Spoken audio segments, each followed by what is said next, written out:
Obago Tiegruok ma Jumachiele County ma Siaya ne jopuonj mag tuke adhong jokudh firimbi kaachiel gi jogol duoko mawacho jatugo moyombo mayudre Imbo mar Kenya kanowuo gi jofwambo ma jokanyo mochung'ne weche mag tuke riwruogno.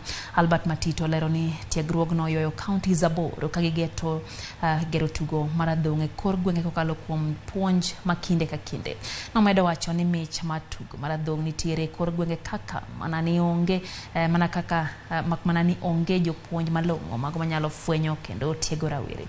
Bang' tiegruok ma kamagi rumo riwruok mar adhong biro chako lig mar adhong e kind counties mayudre Imbo mar piny Kenya.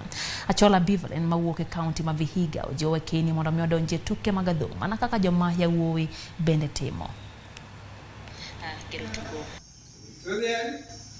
Pangudio mobi wakelo kosi nika wadwaro ni mondo mi wateg coaches, wateg referee and judges makoponu waluongo tugo e Siaya ka twabedo go officials mamawa.